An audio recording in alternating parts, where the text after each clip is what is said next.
இன்றைக்கி நம்ம வீட்டில் பிகினர்ஸ் எல்லாம் எப்படி இடியாப்பம் பண்ணலாங்கிறத பார்க்கலாம். இது வந்து நல்லா டேஸ்ட்டாக இருக்கும். அதாவது எல்லாமே ரெடிமேட் மாவு தான். அதனால் நம்ம எப்படி பக்குவமாக பண்ணுறோமோ அது நல்லா டேஸ்ட்டாக இருக்கும்.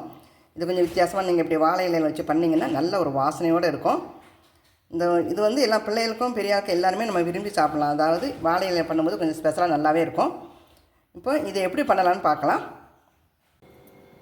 இப்போ இந்த இடியாப்பம் எப்படி செய்யலான்னு பார்க்கலாம்.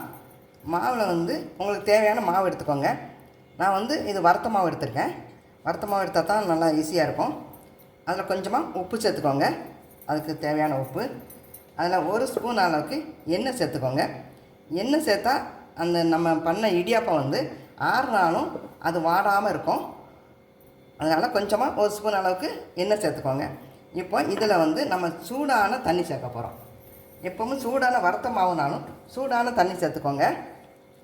கொஞ்சம் கொஞ்சமாக சேர்த்துக்கோங்க. தேவையான தண்ணி. நமக்கு இடியாப்பம் பதத்துக்கு மாவை பிசைஞ்சுக்கோங்க. இடியாப்பம் வந்து ஒரு பெரிய வேலை நினைப்பாங்க. இடியாப்பம் வந்து பெரிய வேலையே இல்லை, ஈஸி தான் பண்ணுறது. இப்போ மாவுலாம் ரெடியாக மாவே கிடைக்குது. நீங்கள் இடியாப்பம் மாவுனே வாங்கிக்கிடலாம். அது வறுத்த மாவாக தான் இருக்கும்.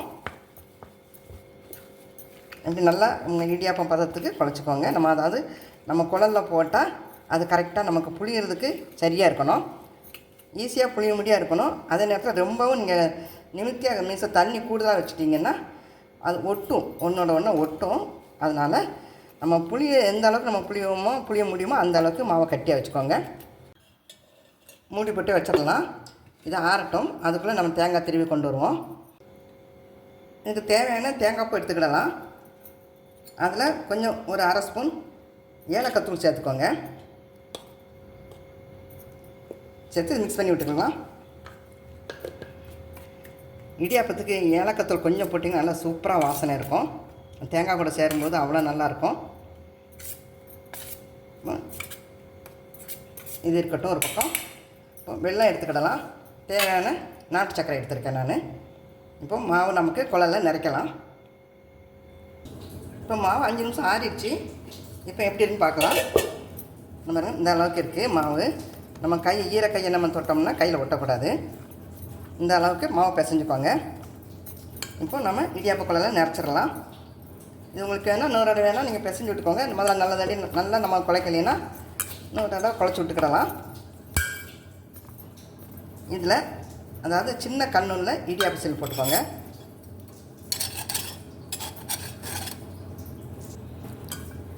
மாவை எடுத்து குழலில் நிறச்சிக்கிடலாம்.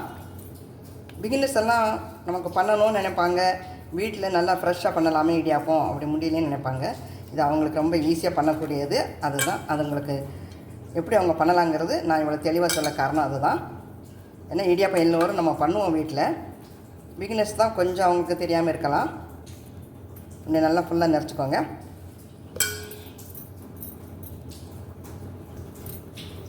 ஒரு வாழை இலையில் கொஞ்சமாக எண்ணெய் தேய்ச்சிக்கோங்க. நல்லா ஒரு எண்ணெய் இப்படி தடவி விட்டுக்கோங்க. தடவி விட்டு நம்ம இதில் இடியாப்பத்தை புளிய போகிறோம். இப்போ நல்லா பெரிய சைஸாக பிழிஞ்சு விட்டுக்கோங்க. வட்டமாக பிழிஞ்சுக்கிடலாம்.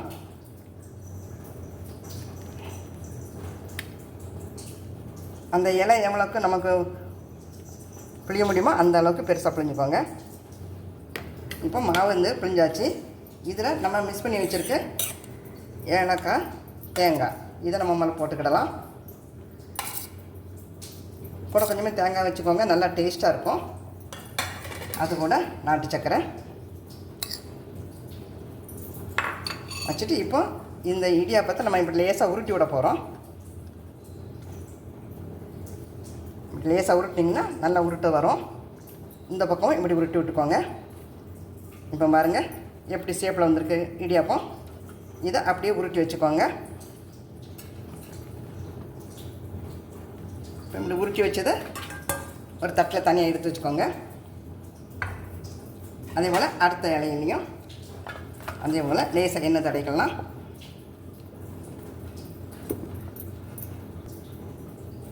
இதுலேயும் அதே போல் பிழிஞ்சுக்கோங்க.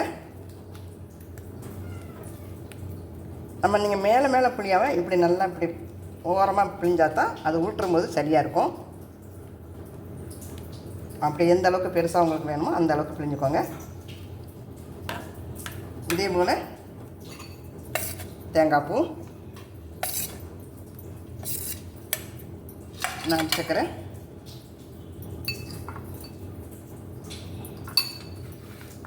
அதே போல் உருட்டி விட்டுப்போங்க.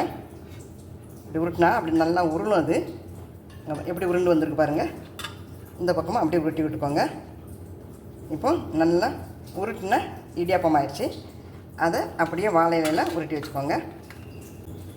இப்படியே எல்லா இடியாப்பத்தையும் பிழிஞ்சு வச்சுக்கிடலாம்.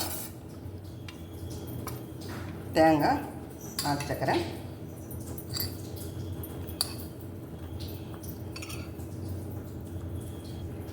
எல்லாம் ரெடியாக வச்சாச்சு.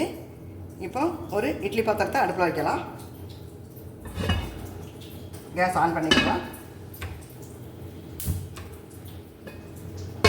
இட்லி பாத்திரம் அடுப்பில் வச்சாச்சு. தண்ணி கொதிக்கட்டும். தண்ணி சூடாயிடுச்சு. இப்போ நம்ம பிழிஞ்சு வச்ச இடியாப்பத்தை உள்ளே எடுத்து வச்சுக்கிடலாம். அப்படியே எல்லாத்தையும் எடுத்து வச்சுக்கோங்க. இது வந்து நார்மலாக நம்ம இடியாப்பம் வைக்கிறத விட கூட ஒரு 5 நிமிஷம் வைங்க. ஏன்னா நம்ம மாவை உருட்டி வச்சுருக்கோம். இப்போ மூடி வச்சாச்சு, வேகட்டும். நீங்கள் நார்மலாக எவ்வளோ நேரம் நீங்கள் இடியாப்பம் வைப்போமோ அதை விட 5 நிமிஷம் கூடுதலாக வச்சுருக்கேன். மீன்ஸ் 15 நிமிஷம் வச்சுக்கோங்க. இப்போ இது வேகட்டும். இப்போ பார்க்கலாம் அவிஞ்சிருக்கா என்னன்னு சொல்லிட்டு. பாருங்க, நல்லா ஆவி வந்துருச்சு. இப்போது இடியாப்பம் ரெடி ஆயிடுச்சு. இப்போ கேஸை அமுத்திடலாம். இப்போ இது சூடாக இருக்குது. கொஞ்சம் ஆறினோன்னு ஒரு தட்டில் எடுத்து வச்சுக்கிடலாம். கொஞ்சம் ஆறட்டும். இப்போ இது கொஞ்சம் ஆறிடுச்சு, நம்ம எடுத்து வச்சுக்கிடலாம். இப்போ நமக்கு எடுத்துட வேண்டியதான். பாருங்கள், சூப்பரான இடியாப்பம், வித்தியாசமான ஒரு இடியாப்பம் ரெடி ஆயிடுச்சு. பிள்ளைகளுக்கு இப்படி பண்ணி கொடுத்தீங்கன்னா அவங்களுக்கு இந்த சேப்பை பார்த்தே சாப்பிடுவாங்க. நல்லா சாஃப்டாக தேங்காய் வெல்லத்தோட இடியாப்பம் ரெடி ஆயிடுச்சு. நேரம் கிடைக்கும் போது இப்படி பண்ணி கொடுங்க, பிள்ளைங்களுக்கு விரும்பி சாப்பிடுவாங்க. குயிக்காக பண்ணக்கூடிய ஒரு இடியாப்பம் ரெடி ஆயிடுச்சு. இது மாதிரி நீங்கள் ஒரு தடவை பண்ணி பார்த்துட்டு உங்களுக்கு எப்படி இருந்ததுன்னு கமெண்ட்ஸில் சொல்லுங்கள். இதை மாதிரி உங்கள் ஃப்ரெண்ட்ஸ் யாரும் இந்த டிஷ்ஷு கேட்டாங்கன்னா நம்மளோட பேஜை அவங்களுக்கு ஷேர் பண்ணுங்கள். உங்களுக்கு தினசரி புது புது டிஷ்ஷுன்னா நம்மளோட பேஜை ஃபாலோ பண்ணுங்கள். தேங்க்யூ ஃபார் வாட்சிங்.